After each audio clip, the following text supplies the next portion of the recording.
Welcome to the TruGolf Academy. You've joined me, Jon Watts, today in my swing studio. Today's video is going to be the simplest exercise that you can do using a head cover to stop your out to win swing. Stay tuned to find out more.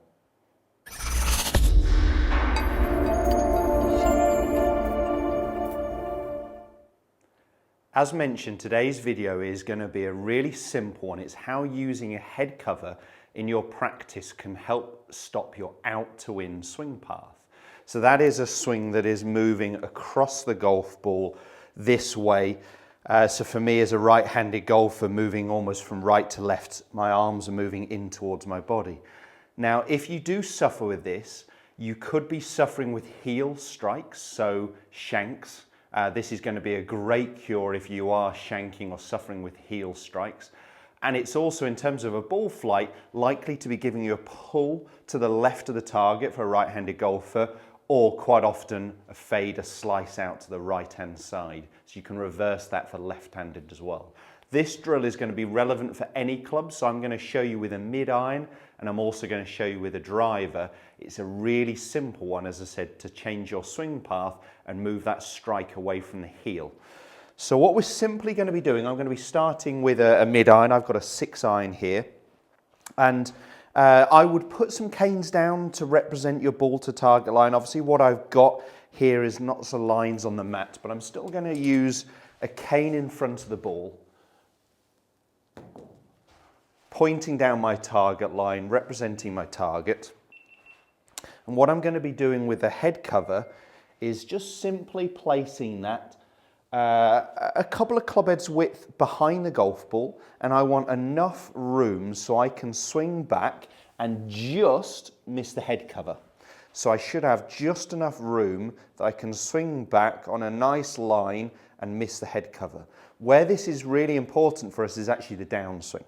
So if I am swinging from out to in, I will be catching the head cover before I catch the golf ball. So this is going to encourage a path that we would class as more in to out, okay? It will feel like you're swinging way out right of the target. So if you are a fader or a slicer and you try this, it's going to feel like you're swinging way out right. If you imagine a clock face on the ground here and this is 12 noon, it's going to feel like you're swinging out towards 1 or 2 p.m. or 10 past, out right to the target. In reality, what will be happening is the club is traveling to the right, it squares up, and then of course it's actually traveling to the left. Our arms won't be actually moving out that way as we rotate our body, but the bit that before the golf ball will feel like you're swinging more to the right of the target. So I'm going to just jump straight into it and hit a couple of shots using this head cover so we can see the swing path data. So I've got some dots on my club which should prove that I'm swinging more from in to out. I wouldn't mind a toe strike with this because we're really trying to stop this sort of heel contact, these shanks. So I'm not too worried if I do hit a couple more toe contacts. And of course, we're not looking at the club face position, so it may be that I leave the club face open, but what we'd start to see is more of an into, or feel is more of an in to out path. So we're hoping for pushes right of the target, or ideally even draws onto target if possible. Let's give it a go. So I've just got enough room to miss that head cover on the way back and therefore on the way through as well. Let me give it a whirl.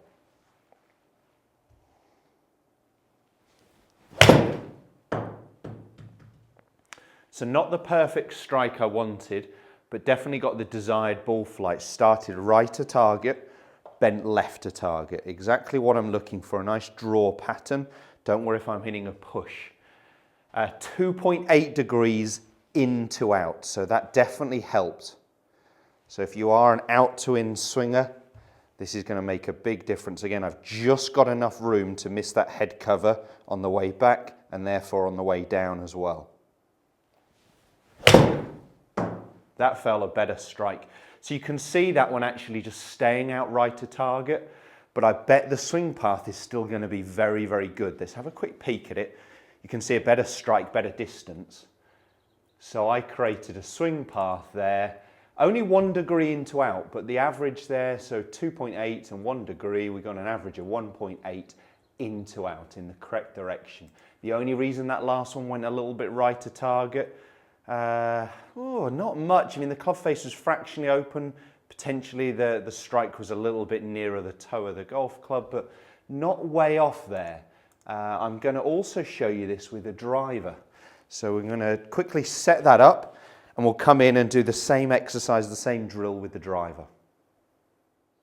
So just to finish with, I'm going to do the same drill, the same exercise with my driver. So now again, I've just got enough room that I should be able to miss that head cover on the way back and on the way down if I create the right swing path. And that head cover is around a foot behind the golf ball, okay? And it's just outside the toe edge. So let me go ahead, click on the screen, try 1 or 2 drivers, and again, see if we can create this in-to-out swing path that we're really looking for. And ideally a draw pattern, but like I saw with that iron, I don't mind that push out to the right of the target.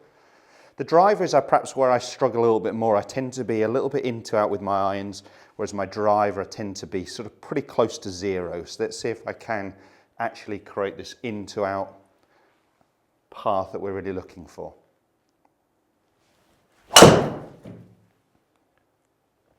Well, that felt really solid. Started right to target, bent left, finished roughly on target.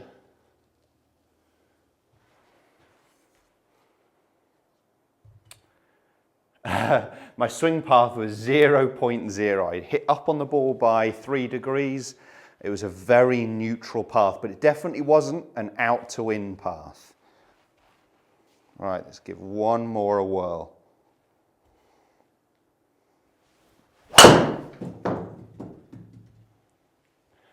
Again, started right, bending left. That one's just going to miss target to the right.